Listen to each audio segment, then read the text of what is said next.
Okey, baik. So sekarang ni kita recall balik apa benda yang awak belajar sebelum ni. Saya tak tahulah kalau awak ingat ke tak. Ingat balik, kita kena cari dia punya king in chemistry. Apa benda king in chemistry? Iaitu di number of mole. Anak-anak semua, kalau nak cari number of mole, in any cases, semua benda yang ke arah number of mole, awak nak cari number of mole kejadah sekalipun, semua benda yang nak cari number of mole tu semuanya perlu dibahagi. So you have to divide all of them. Contoh. Tadi kita baru je belajar berkenaan dengan macam mana awak nak tukar the volume of gas into the number of mole. Betul? Awak ada 6 dm cube of hydrogen gas, so you're getting the number of mole of the hydrogen gas. So from the volume of gas, you are going to get the number of mole. You have to divide by what? You have to divide by 24 dm cube per mole if it is in the room condition. But in STP, standard temperature and pressure, you have to divide with 22.4 dm cube per mole. So I'm gonna get it fast. Sebab yang ni just a revision, sort of revision. Alright, next one adalah from the number of particle. This is the most famous one yang awak selalu lupa. Most of the students akan lupa. Kadang-kadang saya pun terlupa kan. So the number of mole, from the number of mole of particle to get the number of mole, you have to divide with siapa? Dengan the number of Avogadro constant, which is 6.02 times 10 to the power of 23. Number of particle bagikan dengan Avogadro constant, dapatlah number of mole. Ada faham? Good. Alright, next one, daripada mass. Daripada mass of a substance. Mass ni dalam bentuk gram. Awak nak dapatkan number of mole. How you're getting there adalah awak kena bahagikan dengan relative atomic mass ataupun relative molecular mass. Macam tadi kita ada number of mole of zinc. So you are getting the mass of zinc. Kalau awak nak dapatkan mass of zinc, awak ada number of mole of zinc tadi kan? So awak darabkan je lah dengan relative atomic mass dia ataupun relative molecular mass tersebut.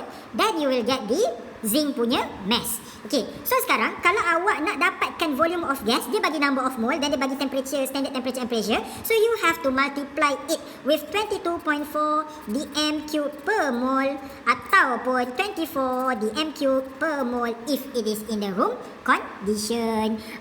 Baik. So kalau nak dapatkan number of particle, darabkan je lah dengan Avogadro constant. Alright. So cukuplah setakat itu untuk awak revise balik. So in the 3-step calculation, saya nak kita tengok kepada satu soalan ni. Alright. So sekarang dah kita tengok. Soalan dia minta, sekejap ya, saya kena mencari dekat buku. Contohnya kat sini. Saya bagi soalan yang mudah sikit. Soalan ni dia minta ni. Kalau boleh baca. Soalan ni dia kata the equation shows the reaction between potassium and oxygen. So bila mana dia bagi tahu reaction, semestinya dia akan bagi equation. Equation ni adalah 4K, which is potassium react with 1 mole of oxygen to produce 2 mole of potassium oxide. Then you need to calculate the mass of potassium required to produce berapa gram potassium oxide? 23.5 gram of potassium oxide. Now jom kita buat dekat atas kertas. Baik. So first of all, tadi you have potassium.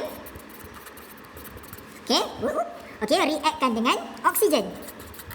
So in the equation, so you get 4 mole of potassium react with 1 mole of oxygen to produce 2 mole of potassium oxide.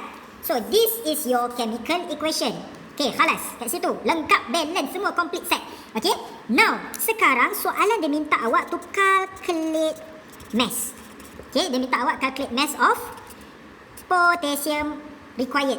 Mass of potassium required. Macam tadi saya cakap, apa-apa pun kita kena luahkan info dia terlebih dahulu. So in 4 mole of potassium, it react with 1 mole of oxygen gas to produce 2 mole of potassium oxide. Sekarang dekat potassium oxide tu dia ada tak bagi information? Ada cikgu, dia bagi apa? Informationnya adalah 23.5 gram of potassium oxide. Yang dihasilkan sekarang ni dia minta kita berapa gram of potassium. Now apa step yang kita perlukan? The first step, kena cari the king, iaitu number of mole of siapa? Number of mole of siapa? Number of mole yang kita boleh cari maklumatnya. Maklumat yang kita dapat sekarang paling lengkap adalah dekat potassium oxide. So sekarang number of mole of K2O, potassium oxide. Macam mana nak cari number of mole of potassium oxide? mole of K2O is equal to, sekarang dia bagi mass betul? Awak boleh dapat tak relative molecular mass dia? Boleh. Okay, so sekarang nak cari 23.5 gram of potassium oxide. Okay, you divide it with K2. K berapa relative atomic mass? 39. Darabkan dengan 2. Okay, tambahkan dengan oksigen. Okay, oksigen berapa dia punya relative atomic mass? 16. Okay, now semua ini adalah in gram per mole. Unit jangan lupa. Okay, so now you tekan calculator and you will get the number of mole of potassium oxide. Okay, saya tak nak carilah number of mole potassium oxide. Saya punya calculator mana yang tak hilang. Okay, so bila awak dah dapat number of mole of potassium oxide, the next step is you gonna get dia punya mole ratio, kan? So, bila awak nak cari mole ratio dia, kita buatlah dia punya ratio. Kalau tadi dalam general equation, kita akan cakap 4 mole of potassium produce 2 mole of potassium oxide. Okay, so from the equation, ayat ni kena tulis kalau tak tulis siap awak. Okay, from the equation, because this is how chemists do their work. Okay, kalau dalam lab pun satu-satu saya kena tulis ni. Okay, from the equation, okay, 4 mole of potassium akan produce berapa? 2 mole of potassium oxide. Betul? Betul. Therefore, kan, tadi awak dapat berapa number of mole of potassium oxide yang spesifik tadi tu? Awak kena buat ratio kan dia dengan berapa number of mole of potassium. Okay, so ni cari. So this is the second step. Okay, now it comes to the third step. Itulah sebab nama dia third step calculation. Okay, so bila mana awak dah dapat number of mole of potassium ni tadi kat sini, so you have to have the mass of potassium.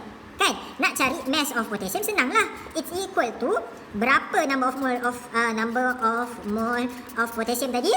Awak darabkan dengan dia punya relative atomic mass of potassium. Okay? And you will get the answer. Okay, so lepas ni saya nak awak buat latihan. Ada lebih kurang up to 10 exercises that you need to do. Okay, so I'll see you next week on the next video. Bye. Bye.